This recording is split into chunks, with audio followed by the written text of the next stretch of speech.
Untuk video kali ini kita akan membahas ya beberapa saham pilihan untuk besok tanggal 5 oh sorry untuk minggu depan ya ini tanggal 18 Agustus.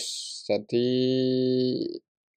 besok libur, Minggu libur, Senin juga libur ya tanggal 17 Agustus kita merdeka. Oke, tapi sebelum masuk ke materinya disclaimer, jadi ini kita akan bahas sekilas saja ya apa yang terjadi di market untuk minggu ini dan beberapa waktu belakangan ini ya sebagai gambaran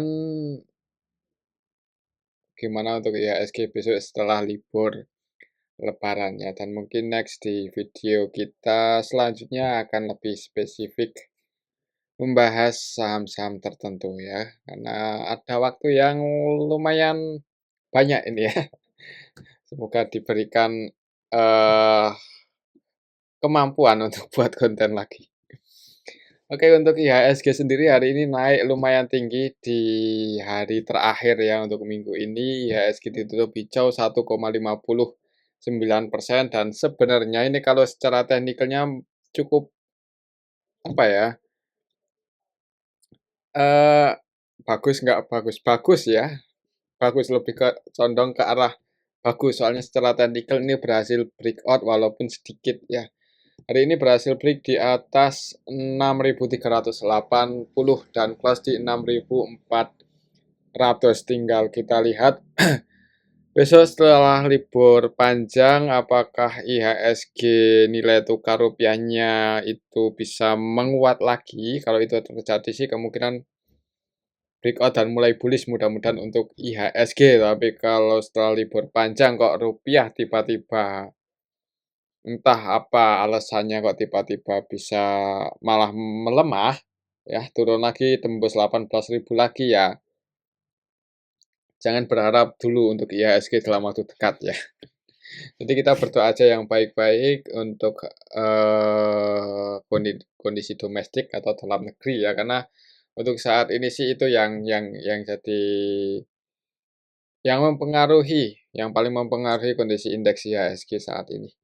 Kalau faktor eksternal dari luar negeri yang ngaruh, cuman nggak seperti yang di dalam negeri. Karena kalau di luar negeri, misal ada sentimen-sentimen negatif, harusnya untuk IHSG saat ini yang udah di area level sekarang ya, bottom itu harusnya nggak ngaruh banget lah. Itu lebih pengaruh ke faktor domestik atau dalam negeri. Jadi, kita pantau gimana nanti kondisi ekonomi selama liburan ini ya, dan apakah ada sentimen-sentimen negatif atau enggak.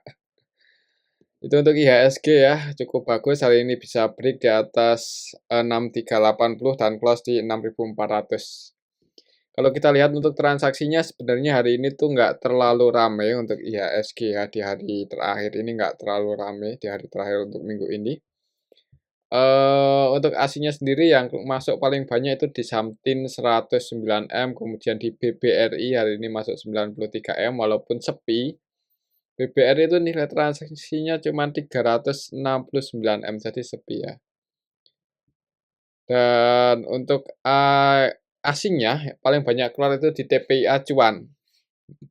Di TPA 265M, di cuan 127M. Kalau kita lihat untuk minggu ini dari tanggal 10 ya, berarti untuk minggu ini kita lihat barang-barang ini asing sebenarnya masih distribusi untuk minggu ini.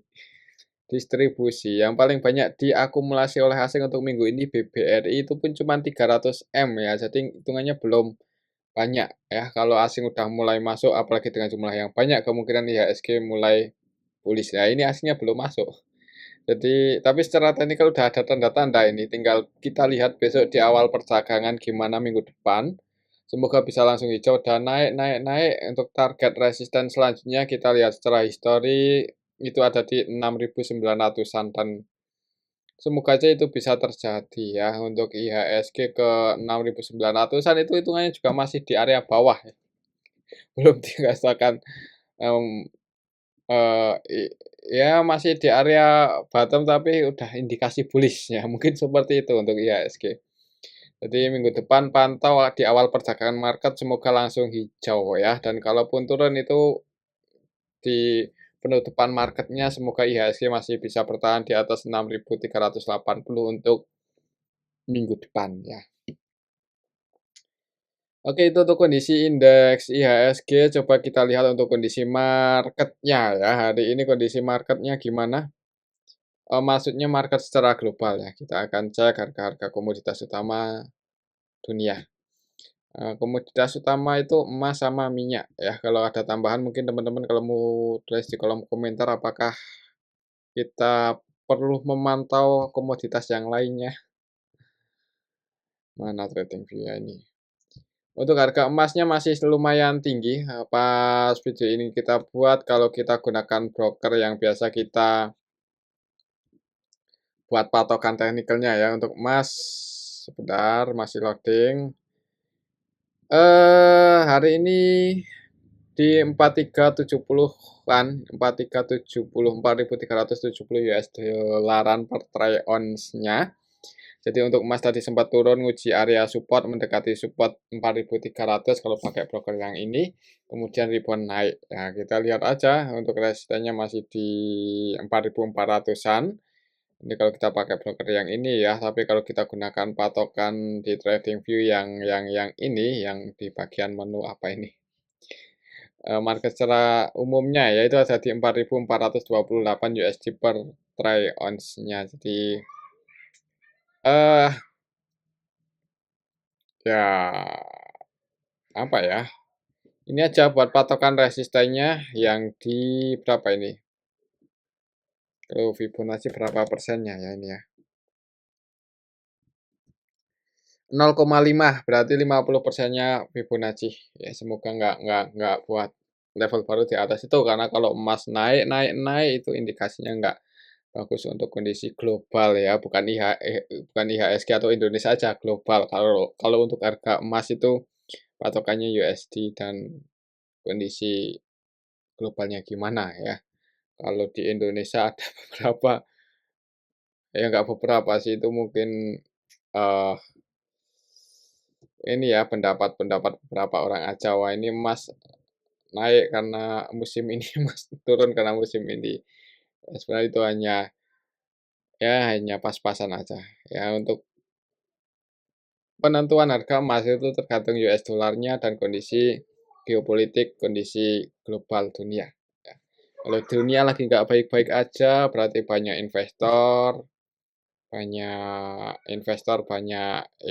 pihak lah yang mencari aset aman, itu biasanya safe haven, dan safe haven itu emas. Jadi kalau kondisinya dunia lagi nggak baik, emas naik karena banyak permintaan.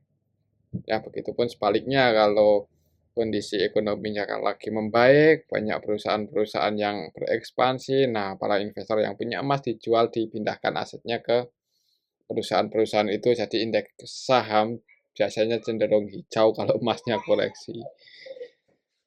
Garis besarnya seperti itu, tapi untuk detailnya ya kita ikuti aja.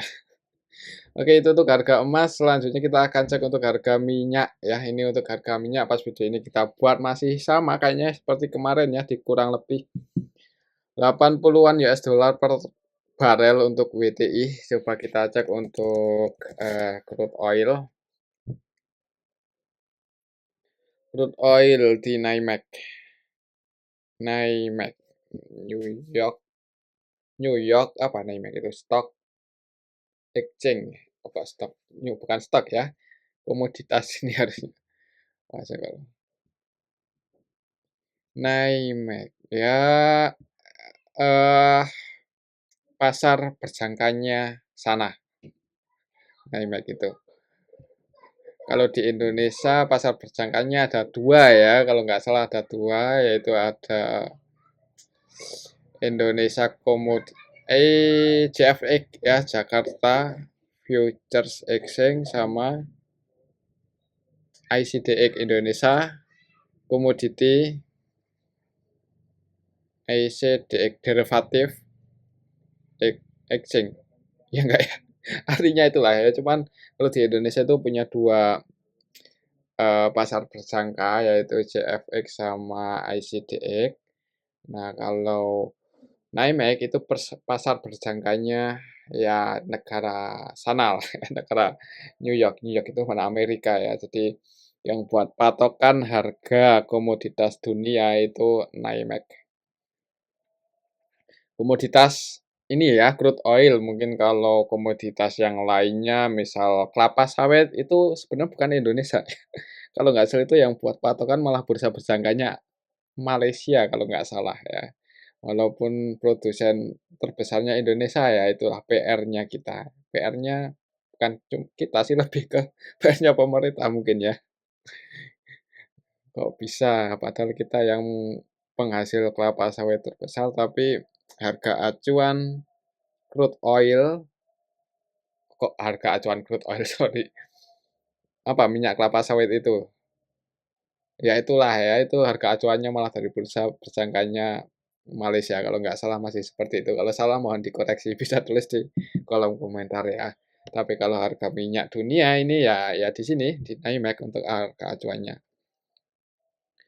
Oke, untuk harga minyak pas video ini kita buat ada di 81,8 untuk WTI. Jadi ada dua jenis minyak mentah, yaitu WTI sama Brent ya. WTI itu lebih ke yang apa ya? Ini saya kok takut salah nanti kalau menjelaskan. Saya nggak terlalu. Cuman WTI itu yang biasa buat patokan lah. Oke, untuk WTI sendiri pas video ini kita buat ada di 81,8 USD per barel. Untuk resistnya itu masih 85,6. Jadi kalau mau entry buy agak nanggung, ini posisinya di tengah-tengah antara support sama resist ya. Oke, itu untuk harga minyak masih wait and see. Ya, kita ikuti aja, kalau mau mengikuti harga minyak, kita ikuti negara-negara penghasil OPEC. OPEC Plus. OPEC Plus itu Rusia, untuk negara OPEC ya negara Timur Tengah dan Amerika. Amerika itu biasanya merilis inventory minyak tiap minggunya kalau nggak salah dirilis, jadi itu mungkin bisa buat gambaran gimana untuk stok minyak global ya, apakah lagi banyak pasokan atau enggak. Kalau pasokannya berlebih itu biasanya cenderung turun untuk harga minyak ya. Mungkin seperti itu simpelnya, untuk lebih detailnya itu perlu perlu apa ya, ya nanti malah bingung sendiri. Saya pun juga. Jadi kita garis besarnya aja dulu untuk analisa-analisa komoditas utama seperti ini. Oke, itu untuk harga minyak ya. Selanjutnya kita akan cek harga apa? Nilai tukar rupiah pas video ini kita buat cukup bagus, bisa menguat ke 17.820. Harapan setelah merdeka besok tanggal 17 sih harapan ya. Untuk kenyataannya ya lihat besok, karena kita untuk saat ini ya cuma bisa berharap kan bisa menguat di bawah 17.700. Kalau itu terjadi ya kemungkinan IHSG bisa hijau di minggu depan. Oke, itu untuk nilai tukar rupiah. Kemudian untuk cryptocurrency Bitcoin ya, untuk induk dari cryptocurrency Bitcoin itu mengalami pelemahan. Pas video ini kita dapat ada di 62.700-an US dollar per koinnya. Dan untuk Bitcoin ini lebih ke harusnya sih BTC ini kalau secara teknikal cukup ini ya, bisa buat patokan karena ya Bitcoin gitu loh. Bitcoin kah? Apalagi induk dari cryptocurrency harusnya cukup sangat liquid. Jadi untuk market yang liquid, market yang buyer sellernya sangat banyak dan tidak sulit dihitung ya mas, saking banyaknya, itu biasanya marketnya apa ya, pola-pola pergerakan market itu bisa teknikalnya itu bisa bisa sesuai ya. Maksudnya bekerja dengan baik untuk analisa teknikalnya, walaupun ya agak telat, ya itulah kelemahan analisa teknikal itu telat mengkonfirmasi. Jadi udah naik itu baru bisa memutuskan kalau itu udah konfirmasi bullish, jadi itu minusnya di situ ya, kekurangan analisa teknikal. Nah, untuk Bitcoin sendiri pas video ini kita buat, support kuat yaitu di 67.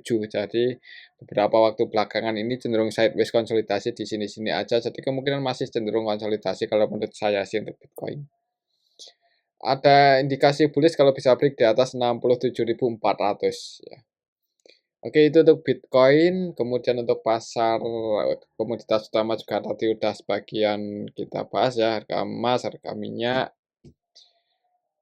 Ya, mudah-mudahan aja besok sebelum IHSG buka rupiah bisa menguat dan ada kemungkinan untuk IHSG break di atas 6.400 dan kalau itu terjadi udah indikasi mulai bullish. Oke, itu untuk IHSG kita langsung cek aja ya ke saham perbankan utama dulu yang akan kita bahas yaitu BBCA. BBCA hari ini masih sideways ya, masih konsolidasi di range area sini. Itu udah di range area antara 6.200 sampai 6.550. Jadi secara teknikalnya masih sama seperti kemarin-kemarin ya. Jadi buat patokan support resistennya oh ya, kalau yang mungkin pemula apa itu support, apa itu resisten ya. Ini untuk support itu simpelnya batas bawah. Resist itu batas atas. Nah, batas-batas itu carinya dari mana ya banyak cara, bisa lihat historinya, terjadi pembalikan alas di level berapa, atau bisa seperti yang kita gunakan ini menggunakan Fibonacci ya. Untuk Fibonacci itu ada garis-garis itu, hitung-hitungan itu golden ratio yang selalu ditemukan di alam dan ini dihitung apa ya, sering kita gunakan untuk analisa teknikal dan cukup akurat ya, karena ya biasanya di area-area Fibonacci itu terjadi pembalikan arah. Di area-area tersebut itu banyak buyer seller yang bertemu dan kalau buyer-nya lebih kuat naik, sellernya lebih kuat turun. Ya, jadi kalau mau entry buy sell ya bagusnya di dekat-dekat area-area support atau resist itu. Jebol support, lanjut turun bearish, berhasil breakout, lanjut naik bullish. Bullish itu harga naik, bear turun, harga turun. Oke, itu untuk saham Bank BCA ya, masih pantau ini aja untuk minggu depan. Masih sama support resistnya. Transaksinya juga untuk minggu ini hitungannya nggak terlalu rame ya, dari tanggal 10 cuman 2,7 triliun untuk saham sebesar BBCA ya hitungannya nggak rame, sepi, dan asingnya cuman masuk 221 M, belum banyak.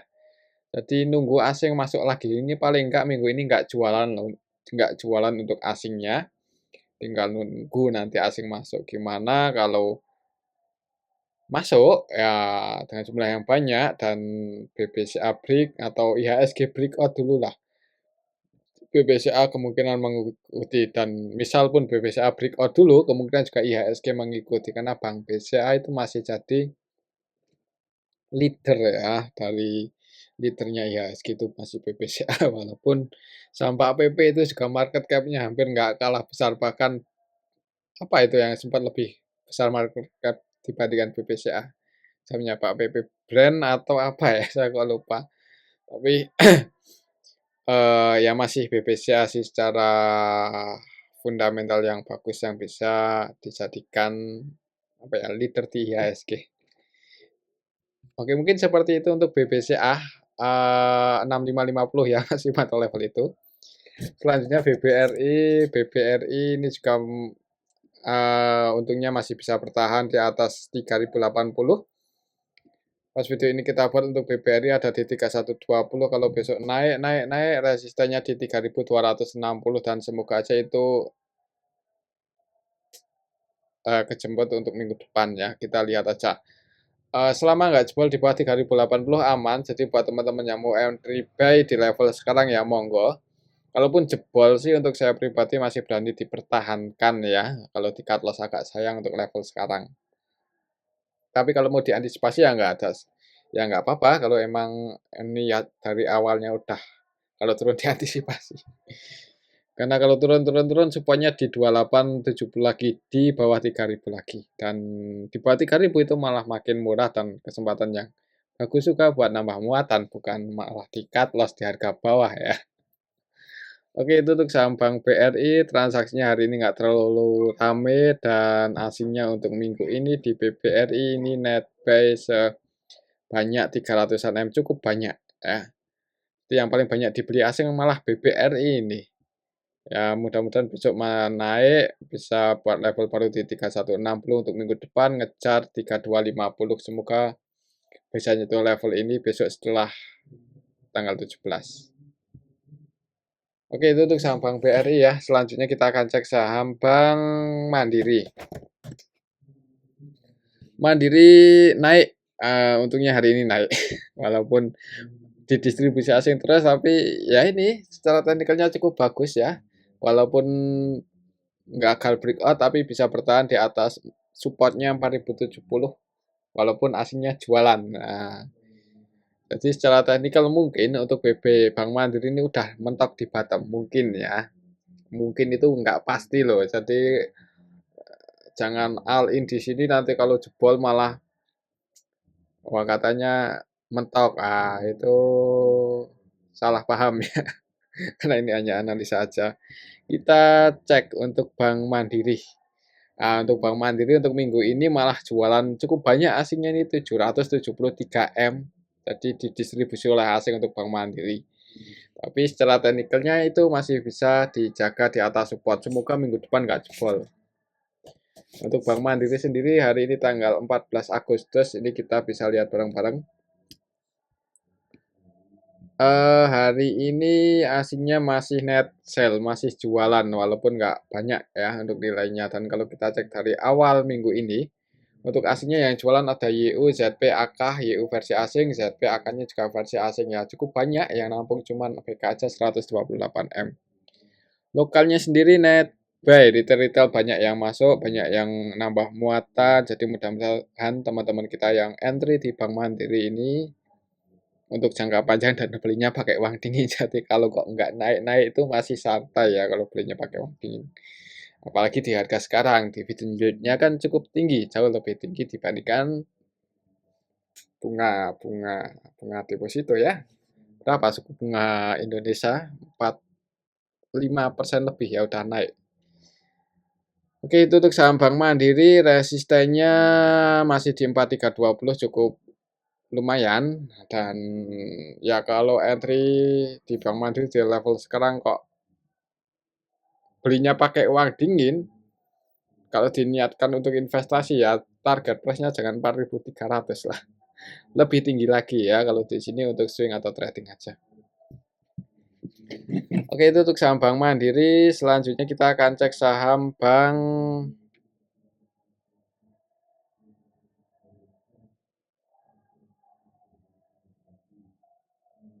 BBNI ya. Selanjutnya kita akan cek saham BBNI.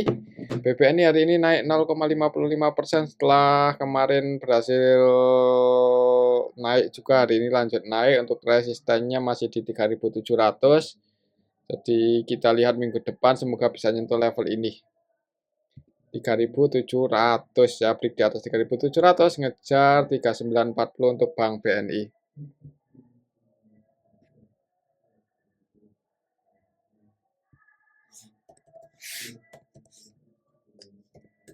BBNI hari ini tanggal 14.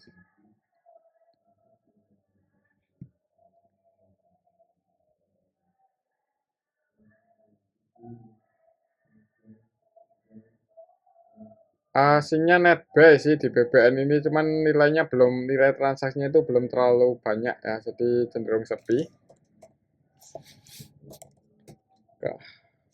Untuk BBN itu untuk minggu ini aslinya masuk 472 M ya. Ya sepi tapi aslinya masuk loh. Untuk hari ini aja net buy 5 M-an. Kayaknya kalau volumenya bagus untuk BBN itu bisa langsung terbang ke 3.900. Jadi kalau dalam 3 hari ke depan itu nggak ada sentimen negatif dan IHSG bisa hijau di awal perdagangan, lihat volumenya. Kalau BBN ini volumenya kok lumayan tinggi dibandingkan hari-hari sebelumnya, ya mudah-mudahan bisa ngegas ke 3900-an. Bisa break di atas itu mulai bullish. Oke, itu untuk saham Bank BNI ya. Selanjutnya kita akan cek saham BBTN. Udah lama sekali nggak kita bahas. Dan harganya masih sideways. Masih nggak banyak pergerakan dari tanggal Juli ya. Ini udah Agustus. Resistennya masih di 1245. Kemarin beberapa kali mencoba break masih belum berhasil. Jadi untuk minggu depan masih pantau 1245. Bisa break di atas itu ngejar 1375. Dan BBTN itu ya pendapatannya bagus, naik cukup tinggi, lumayan signifikan, belum lama juga beberapa tahun kapan dari situ, belum lama ya. Jadi tahun 2002, nggak kerasa ya udah 3 tahun drag isu BBTN. Cepat sekali ya, nggak kerasa udah 2026 aja padahal baru kemarin drag isu. Untuk BBTN harusnya buat ke 1400 atau 1500 itu sangat-sangat mungkin. Apalagi di harga sekarang kan valuasinya masih murah walaupun udah naik dari harga terbawahnya. Tapi secara pendapatan naik signifikan, bahkan estimasinya cukup bagus. PER-nya cuma 4 kali 3 kalian, PBV-nya cuma 0,4. Jadi murah untuk BBTN ini dibeli. Kalau punya kok dipertahankan aja. Dividend yield-nya 4% ini lumayan banyak loh.